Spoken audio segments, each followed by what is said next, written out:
l'instant avec une excellente auteure à l'intérieur. Bonjour Aurélie. Bonjour. Merci d'être venue à la librairie à l'occasion de la sortie de son livre Au point du jour, aux éditions de l'Olivier. Donc dans ce livre, on va croiser deux personnages, une femme, Florence, et un homme, Daguet, qui sont à des moments de leur vie, peut-être pas un peu perdus, mais un peu bancal, un peu fragile, un peu... Et Daguet est dans le milieu de la chasse à courre. Est-ce que tu peux nous expliquer pourquoi tu as eu envie de travailler sur la chasse à courre? Pourquoi tu as envie de nous faire découvrir cet aspect? Alors, j'avais envie de placer une histoire dans ce décor-là que je trouve peu investi en littérature et peu raconté, et que ça fait partie de notre travail d'écrivain de raconter ce qui existe en fait. Mais j'avais envie de l'aborder avec un propos pas partisan, ni pro ni anti, mais d'en faire vraiment un décor comme n'importe quel autre métier presque, mais un métier artisanal avec son vocabulaire, ses traditions, ses rites, etc. Et puis ça me permettait aussi, bon voilà, il y a quand même un motif un peu récurrent dans mon travail de la place de la forêt et de la nature, d'aller raconter ça, et puis de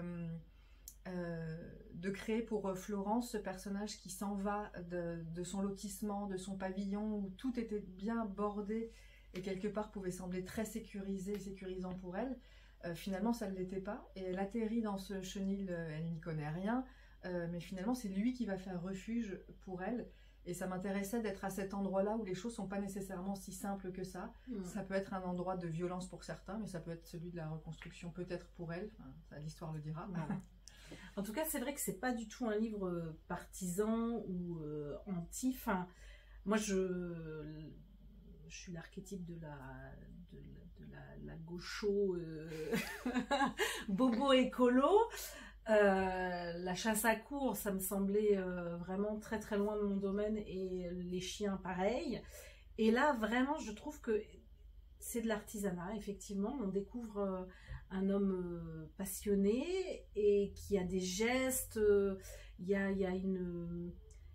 a toute une cérémonie autour de cette chasse à courre et de cette relation avec les chiens. Et je trouve que vraiment ça m'a donné un autre regard, un autre point de vue. Enfin, je trouve ça remarquable. Ah, merci. Voilà.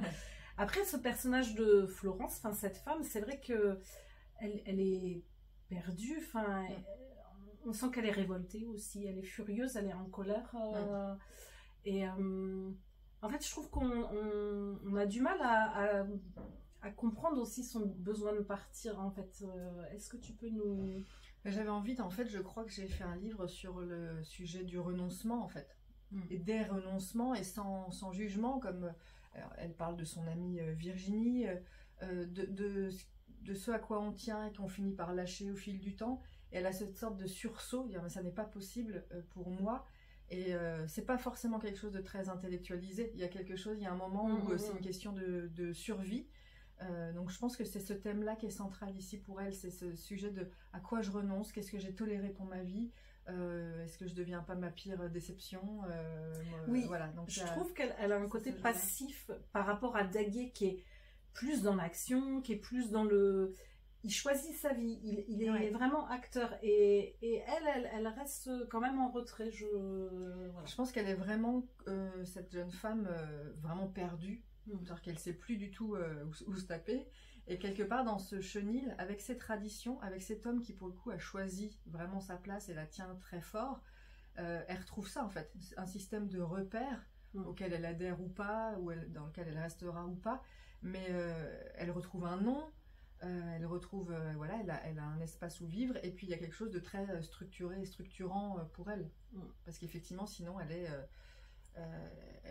ballottée en fait dans sa vie. Ce qu'elle sait, c'est qu'elle n'en peut plus et qu'il faut partir. Faire quelque chose. C'est ton troisième roman. Effectivement, c'est toujours la nature qui est au cœur qui est presque le personnage principal. Enfin, qui est le personnage principal. Est-ce que tu dirais que écrire un troisième livre, c'est plus difficile qu'un premier? Est-ce que C'est différent. C'est différent, oui. Je trouve que le premier, on écrit sans savoir si on sera lu, ce qui est un moment très particulier, où on sait ce qu'on fait, mais en même temps, pas complètement. Le deuxième est particulier aussi parce qu'on arrive, on a déjà produit, c'est un autre moment très particulier. Le troisième, c'est encore autre chose, c'est pas comparable. Moi, c'est un moment c'est un manuscrit sur lequel j'ai beaucoup travaillé, différemment des autres, même avec un processus créatif un peu différent pour moi. Parce que je travaillais jamais de façon linéaire, plutôt de façon fragmentaire. Mais pour celui-ci, j'ai eu des plus longues plages d'écriture, par exemple. Je pouvais y consacrer des journées, alors que ça ne m'était jamais arrivé pour les précédents. Je travaillais très différemment.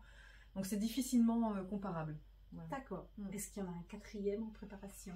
Je sens poindre, sans faire de jeu de mots, voilà, des choses. Donc j'espère qu'il y aura un quatrième. En tout cas, j'en ai envie, mais je dis toujours ça, que j'ai toujours l'impression que c'est le dernier parce que c'est très particulier finalement.